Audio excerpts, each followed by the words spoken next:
Barney's back. I'm here. Barney's back, Remember baby. Barney's back, baby. We are here to talk about Glasto. Of course, we're here to talk about Glasto. I've been gassing about it for like 3 months. We were always going to do a review. Very exciting. Very exciting. We've recovered. We're back to our normal selves. Mm. Do you feel like Glastonbury is the spiritual life-changing experience that everybody makes it out to be? A reminder for everyone who is a new listener since I was previous on the podcast, I'm kind of a little bitch. So Glastonbury was my first ever music festival. I've never been to a festival before. Yeah. You're such a fraud, man. I am such a fraud. You're such a fraud. And I went right in at the top. Yeah. If it's not Glasto, I don't want it. Yeah, I don't want it. Thank Shit. That's your first festival? My first festival, yeah. Camping or day? Both. Yeah. What? I mean, let's count like my town's music. Amtel Rocks. Shout out Amtel Rocks. If you raise in Bedfordshire, you know about that shit. You know it goes off. You know it goes It off. pops. How have I never known? You've not been to a music festival ever? No. Mad. Yeah, I think just never. There was like times I planned to go to like Reading and that kind of thing when you're in sixth form or whatever, and it just never came to fruition. Yeah. So yeah, Glastonbury was my first festival. And it was like there were so many like epiphany points where I was like, I get this. I understand like why people go on not only about Glastonbury, but about festivals in general. Like it's entirely unique to anything I've ever done before. It was fucking amazing. And Glasto in particular, like from talking to other people who I was there with, is so different and more rounded and all encompassing than a lot of those Reading and Leeds kind of alternatives. I mean, that's a perfect way to put it. I think well-rounded, all-encompassing. Like, I love a festival, so I am on the opposite side of the scale. You're a festival boy. I'm a festival boy. You've been to international things. I've been around. I've been around. The block. But it is definitely a different experience. I found like it was my first Glastonbury, and I was like, you know what I'm like? I'm a bit of a skeptical snob.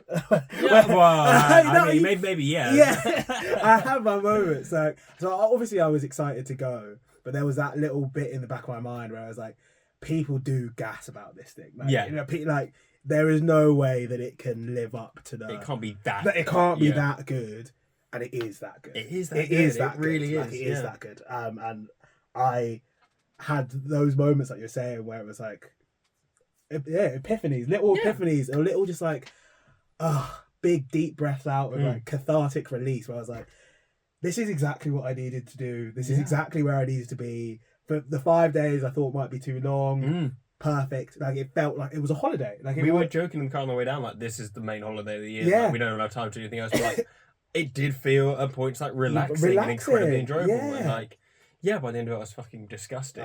But like, I cried on the Sunday a lot. Did you? Oh, bless you. I cried on the Sunday a lot. I also cried on the Sunday. Yeah, well, because you're broken. You are broken. But then I don't think that's like necessarily a bad thing. No, it was like such an experience. It was. What we're gonna do? We're gonna go through some of the sets that we've seen, because me and Barney, we tried to see each other across the whole of the weekend. We did. And we only managed to see each other on a Sunday morning, just by chance, by like a bacon bap stand, getting a coffee or something. And I was like, Barney! I was fucking walking around in a daze. Someone's calling my name. You were like a mirage, and I was like, no, it can't be. But the reason we didn't see each other is because I think we had very different festival experiences, and I think again part of the beauty of Glastonbury and part of the fucking scale of the thing, huge. Like every day, I think I said at least 3 or 4 times, it's just so big. Like it's just so massive, and like at every point there are so many people in the thing that you're seeing or at the place that you are at. But then there's everywhere. It is. Like, it's just never ending. In terms of area and population, it is the size of a small city. It's crazy. Yeah. It's crazy. It's nuts. And the organisation of it blows my... Yeah, I don't imagine trying to even... It gives you anxiety, the fact that how much work actually has to go into it. Like, I was speaking to some of the people, like I love just chatting to like security or crew, just random points of the day. And I was like, to the guy who gave me, I didn't even have my wristband on because I'm not a child. It came on, but if it was 5 years ago, that wristband would be on till next year. But it came, and I was lucky that the guy didn't like clamp it too hard, so I could just pull it off. So I've got a fully. I had to really fucking Oh, wrangle mine, yeah. break and It run. was a little bit 127 hours. But I got out. Yeah, you got out, and I wanted to keep it intact. It's my first one. Yeah. Just first one. First of many though. Oh, definitely. Oh, are you going back? Would you go huge, back? yeah, immediately. Yeah, I mean, and I'm glad there's a fallow year, so I don't need like the pressure of having to try and get tickets again straight away, because otherwise you'd be doing it in fucking November. Literally, yeah. It would be coming around before you know it. Whereas I just know for a fact I have to be in 2027. I don't care who's playing. I don't care what. That's one of the biggest things. There was like, who are the headliners, and it doesn't matter. It doesn't matter at all who the headliners are. I didn't see any of them. Yeah, I didn't see any of them. Obviously, you saw Olivia. I should live a read. Yeah, of course. Yeah. But like, I couldn't have asked for a better festival music-wise than what I had. Yeah. And you see a fraction of what's going on. Like, I know there's so much that I missed. I was like, it's fine, because what I saw was amazing. Yeah, you did the Dapo route. Exactly. You did the Barney route, and it was beautiful. It was beautiful. What were, let's say, top 3 acts that you saw at Glastonbury? We'll go 3, 3, 2, 2, 1, 1. Okay, I hear. Okay, take some time. You don't have to. I think for my number 3, I'm gonna give it to Brandi Carlile. Ooh, yeah. Oh, very nice. I'm a big Brandi Carlile fan. I grew up with her. I probably talked to her on the podcast before, and it was she was on the Pyramid stage. I can't remember the time exactly. It was like midday. I think it was exactly midday actually. It was on like the Saturday. And we were like, oh, this is the first thing we're going to go and see.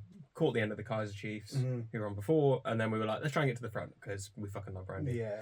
It was like me, Johnny, Helena, and my brother and a few of his mates as well. Nice. Yeah, we linked up too. Turns out, like, not that many Brandi Carlile fans at Glastonbury. So we were literally barrier. Love that. At the Pyramid stage. I love that. Which is great. And she came out and she did... It was her first Glastonbury as well. This is a point I'll speak on more as we go through it, but like the difference between going to like a live music gig and Glastonbury, one of the main things for me was just how much more passionate and excited the artists were. Yeah, like they were tearing up because they were there. It's Glastonbury and they're on the fucking stage. Like, that's incredible. And the band's all the same and all like jumping around and shit. Yeah. Anyway, she did an amazing set. It was like full of some of my favourites, but then also near the end, she covered "Fake Plastic Trees" by Radiohead, which was not only beautiful, but is my brother's favourite song and one of my favourite songs. So he was getting emotional. Stop it! I was having a great time. Like the sun was shining, I had my fucking shirt off. Like, stop it, man! Belting it out. It was just lovely. And the only negative was that the crowd wasn't as big as some of the other things. So it was a little bit harder to get lost in it, but. Yeah, I couldn't have imagined Brandi's set going better, and I love her very much. So it was great. Love that for you. That's beautiful. That's That's so beautiful. Who is my number 3? I know I posed the question, but I think I just did see some fucking unbelievable shit. Yeah, I saw some unbelievable shit. I'm gonna say my number 3 was Over Mono. Oh, okay. Yeah, and I've been getting a lot of stick for not seeing The Prodigy. Oh, really? Because apparently, I watched it back and it did look incredible. But big fan of Over Mono. I've wanted to see them for a long time. I sold tickets for their show at Brixton O2 Academy because I couldn't make it anymore, and that looked insane. And like their album Good Lies was like the soundtrack of basically my last 2.5 years. Like, oh my god! I listened to it so much, and I know so many of the songs. They are on the heavier side, maybe a little bit of the murkier side of dance music. I was with my pop girlies, and they clashed with Olivia Rodrigo. So I was like, I can't. Yeah, I can't be Olivia Rodrigo, knowing that Over Mono is just down the road at West Holt's, and pretend to enjoy myself. So I was like. I saw the last bit of Noah Khan, and I was like, Stick Season. He was banging. He was really good. He was really, again, another big, like, shit. I'm playing Pyramid Stage at Glastonbury. Like, insane. And I was like, fuck it, one man mission. I'm going. I'm just, I have to. Parcels were just finishing, so I got the end of Parcels. I'm sad I missed them. They were really good. They were really fucking good. I can't lie. I wish I'd probably seen more of their set. I probably got the last 15 minutes, and I was like, Oh, okay. Yeah, they're okay. fucking They're tight. really, really good. And I wandered my way to the barrier. And then I was like, oh, what am I going to do? Like, I'm not really good at going to stuff for myself. I bumped into this lovely lad from Walsall. Nice, Walsall, okay. And he was like, oh, my phone died. Oh, he gave me his portable charger. He was like, Legend. "Don't worry, you such a nice lad." This is Sunday night as well. This is Sunday night. So no one's doing great by now. And he was like, "Don't worry, fella. Like, we're in it together now. You're not dancing by yourself." And I was like, "That's so fucking nice." Anyway, long story short, is the set was like everything that I needed it to be. Like, it was so. I was just so glad that I had made the decision to be a bit selfish and go, because it was all the bangers that I needed. They brought out Quang Face for Freedom 2. I put this boy Alex on my shoulders for his favourite song. Oh. And then he got on TV. No way. and his mates were sending him pictures of him like belting out the words. And he sent me a message on Instagram afterwards being like, this was like a life-changing experience. That's like, so sweet. I was like, mate, you're going to make me cry. Way to cap off my weekend. Like, it felt like full circle moment of everything that I wanted Glastonbury to be. And yeah, that's big so tick, lovely. Big tick, That's big huge. tick. I can't believe that's number 3. That's No, wild. yeah. You had a good weekend. Annoying. So this kid got on TV. I watched the whole set back. They cut me off here, so you could just see. You could just see my cap. And I was saying, show it to my flatmate. He was like, "Could be anybody." I was like, "But it's me." I got in for Brandy. You can see Did me on you? BBC. Yeah. I get because the barrier. Yeah. I didn't Hells get on for Red. And then I got in for like 3 things. What the fuck? Because she's pretty and she's wearing a white sparkly cowboy hat. I think she's like quite a good visual. Whereas like I was on the corner of the shot. I'm a sweaty topless guy. Like no one's treating him for that. That's exactly what I'm treating him for. You got to change your priorities. Yeah. That's on you. That's on me. Right, number 2. What was the second best thing you saw? Number 2 was one it was something I wanted to see, but it was kind of like we basically went out the Friday night, not like particularly hard, but like it meant that Saturday, sorry. Don't know the days yet. Still learning the days. Saturday, I'm still stuck on the farm. Saturday we were kind of a bit dozy basically for a lot of it. And we started to go for a wander around the southeast corner, like kind of just have a look at what we hadn't seen before. Love it. And like actually get the visual. Had like a really nice time, and as we were walking back out past West Holt's, I was like, oh, who the fuck's that? It was fucking the Yusuf Days experience. Which my mate, my oldest friend, this guy called Johnny, who you've met a few times. Johnny. Yeah, we've been pals since we were 10. Had never heard before, and I was like, "You haven't heard of Yusuf Days?" And he was like, "No, it just kind of slipped me by." So we decided to sit and listen to that while Hells went to go meet her other mate. So it was just like me, my oldest pal. He discovered a band that he absolutely loved, and I already love. Like, it was a mix of people just like swaying and people just doing like the most awesome sick dancing. Yeah, because you can either like just chill to it, or like if you get into it, it's really like doing all the fucking bits.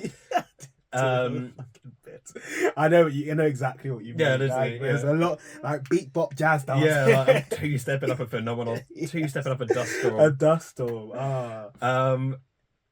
And the vibe, like the fucking sun was up. I was chatting a little bit of shit with my best mate, but mostly just enjoying this fucking beautiful music. He brought out, I don't remember her name. He was like, "This is a Japanese woman. She's from this island. She's traveled 24 hours to get here." And it was just this tiny woman who spoke no English and had like this. It was a form of guitar-like instrument with just 3 strings. What? Fucking shelled it. Of course you fucking did. It's Glastonbury. Of course you fucking did. And she was like next to this dude in a tracksuit playing the fuck out of this sax. And there was this giant, like, South American-looking guy. I'm like, he had 8 keyboards. I was like, this is just so cool. So cool. So, and he's such a cool guy, Yusuf Days. Yusuf Days is amazing. Super talented. And again, like, smaller stage. Could see he was having the time of his fucking life. Yeah, and it was busy as well. It was. Yeah, I think the crowd was there. A lot of again we'll touch on this, but like a lot of that sentiment of people being so gassed by it obviously the status of Glastonbury, but the size of the crowds. Yeah. For so many artists, it will be the biggest crowd that they played in their careers, and it's just like it's so nice to see. I actually walked through Use of Days. I was on the verge of heat stroke. I had just been at Kneecap, and I was just boiling, and I've been out all day. Like, we started our day on Saturday at like 11 for no reason, and then I was just in the sun, and I was like, I need to go lie down. I need to. And we kept trying to stop at places, and I was like, nah, it's not working for me. I just need to. I need to make a break. It's self-preservation. It is. Yeah. If I don't stop now, I'm going to die later. So that's respect it. He's majestic. Incredible. He's incredible. He's top 3 drummers I've ever seen in my life. Ever. Oh, he's top drummer for me. I couldn't even think of someone who could compete with that. So good. He's amazing. Insane. Yeah, and like very different. I saw a lot of like pop stuff. I saw a lot of like, main vocalist and then band. And that was one of the more, like, it is, we've talked about Use Days before, he is more of an experience. Like, it is a more interesting approach to the idea of music than most people. And it was cool to do something that was a bit more thought-provoking. Because, I do love Olivia Rodrigo, I love Noah Khan, but it's like, this is just pop music, effectively. Yeah. And that's not to discourage it, it's a great time. But it was cool to break up my mostly pop music diet with something a bit more intricate. Love that. I love that. What's your number 2, bro? I'm in a bit of a dilemma. Uh-oh. Because I'm worried that I'm just going to put all DJ sets. That is the thing, that's the joy of Glastonbury. Yeah. If you fucking had the best number of DJ sets, put the DJ sets. I'm going to have to do it. Number 2 was also on Sunday. I had a great day on Sunday. Great Sunday. When I really thought I was on death's door as well. I thought I was broken. But straight after Over Mono, I wandered into like Block 9 area. I bumped into one of my friends from uni, which was perfect because I was by myself. I'm wondering. And I was like, Katie, she was like, what are you saying? And I was like, fuck. So we ended up in Icon for the final boogie of the weekend. Near Archives at Icon was ridiculous. Like, I find it very hard because I don't like being too hyperbolic, but like this set, and I would say that what my number 1 will be were 2 of the best DJ sets I've ever been to in my fucking life. Like, that's wild. Near Archives was pulling out some of the craziest edits. She did a Paper Planes edit, which I've got a video of. Really? And it was that so does sound hard. That was very hard already. In the video of it, it's like, I don't want to do, and I'm just screaming, duff, duff, duff, duff. And it was her at her best. Like, the visuals of it, like, it was the first time I'd actually spent a proper full set at Icon, the one with the head. Yeah. And I was like, the visuals of this place are just unbelievable. Such a fucking like stage, the design that she had was like mesmerizing. It was elite. It was elite. Awesome, and I'm a big fan of Near Archives, and I've been a fan of Near Archives for a little while. And like, for me, it was being able to see her at her peak, showing a rammed out Icon stage. This is exactly what we do. And I've said it a lot on the podcast and on socials. Like, I'm so here for the resurgence of very UK sounding jungle, very UK based dance music.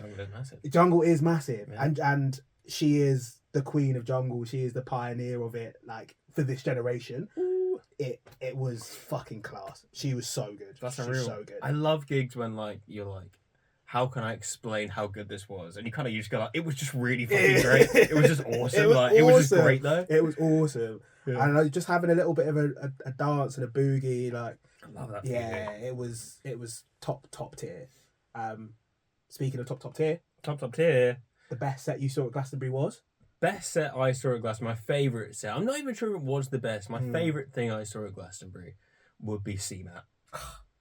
See, yeah. Again, fans of the podcast know I've been bootlicking CMAT since day one. And the rest. Yeah. Been a huge fan since she had like fucking 2 singles out. And like, I've never made a good bet on an artist before. Like, she is the only person I've seen go from nothing to who she is. Pyramid stage. Pyramid stage. A rammed pyramid stage. It was Ramo. It was so good. And I was right, not barrier again, but like central in the middle. And to just, it was her first pyramid stage. She did other stage last year. Yeah. And she was, again, incredibly gassed to be there. And I was with my mates and my girlfriend, who I love so much, and surrounded people who were like singing songs that I've bumped like in my home, on the tube, at work for years, and like, I wish I heard her do this live. And she did all of her new stuff, like her new 3 songs from her album that's coming out soon. And it was just one of those ones where you were like, oh, this is actually like a really important moment for me as a fan of this artist. I cried.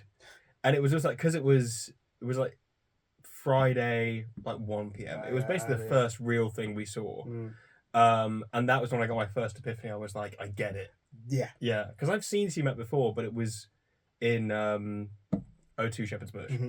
And this was such a different experience that it was 10 times the size. Yeah. Everyone was just way more pumped. I felt closer somehow, even though I was probably further away. Yeah.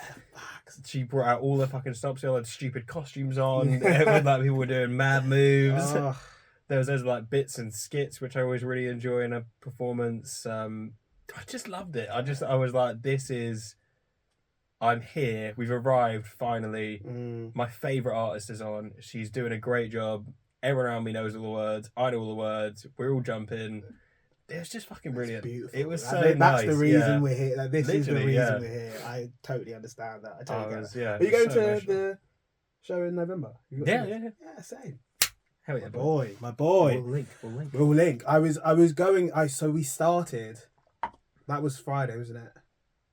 Was it Friday, CMAT? Friday, CMAT. Yeah, we started, and we caught like the first 3 or 4 songs. Oh, were you victim of the Olivia Dean incident? Fucking bastard! I assume you didn't get in? No. Honestly, I've seen Olivia Dean, and I love Olivia Dean, and I would have loved to see her. And I've seen little clips from it, and I think it would have been super, super fucking special. Yeah. But I just think it was the one wrong choice I think we made over the course of that weekend was going from Pyramid to Stromerville, which is all the way up the front. Literally the opposite side, up a hill, up the dirtiest hill. And I'm watching people run, and I'm like, she's put it on her Instagram story. We're not making it in. We're not going to get there. We get to the top, and they're like 1 in, 1 out. And I could have combust. I literally could have combust. I was like, oh, just do me a favour. Just like, why have you done this to me? But half our group did this. They left CMAT. They were one of the runners. Ran all the way. They got to the queue. People were apparently passing out. Yeah, like because it was brutal, and it was just as the sun became really, really, really, really hot, really unbearable. Whereas I could have stayed at CMAT. Yeah, but she was great. We live and we learn. I do think there is a definite crossover with CMAT and Olivia Dean fans. Yes, yeah, for sure. And I just think with the secret sets in general, it's very difficult if you're not in the right area when it is announced. If it's in one of the smaller stages, you're kind of cursed. Tough luck. Yeah, like Lord, technically opening the festival, but closed the doors 45 minutes before she came out. I know people who got into Lord. They were there from, I think, 9:45, and the set was 11:30. It's a bit early, isn't it? Well, a bit early. It's hard. Mental. And it's just mental. But it also adds a little bit of something to it. It's like, exciting. It is. I also like the way that news spreads in Glastonbury. I find so interesting. Like, it's little pockets. Like on the Saturday, everybody knew that Patchwork was Pulp, right? Yeah. But then I woke up and the whole festival seemed to be saying it was Chapel Roan. And we heard people playing her music, that little conversations walking past being like, it's gonna be Chapel, I've got to be there. To the extent that we then adjusted our plans and we were like, we will stay in and around the Pyramid stage just in case they say it's Chapel Road. If not, then we just dart to where we want to go. Because it It's its own weird ecosystem of whoever's got signal just spreading Chinese whispers literally, around. it just lies. It just lies. It is. It's complete rubbish. But so good. My number one is, again, I would say similar to yourself, like a very, very personal thing. It was a Thursday night, actually.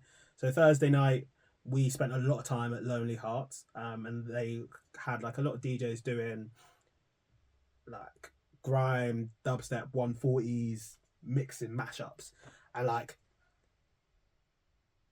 even though it's it's hard to say, like, even though my music taste has expanded past that, not past it, but like has more avenues and lanes to it, especially when it comes to nights out and like quote unquote raving. Yeah, that is what I was. That was like my first music love. Like that's how I got into. That's so nice. Shit. I like to go out. Like I want to party. And there's a DJ called Jeru Vandal, who I've seen a few times, and he's part of like the soul. He was part of like the Soul Action. Come up with Masego and J Rob and people at that time. There's big names. And I saw him for the first time in Leeds in 2016. Back in the day. 2016. How about in 9 years. Fuck, dirty. That's disgusting. I saw him at World Island Festival in Leeds in 2016 in a little car park. Nice. And it was and that festival I always say to one of my mates, like, we saw big names. We saw Koji, we saw Loyal Kana, Sampha, Jordan Rakai, and this was all before they became like the people that they are now.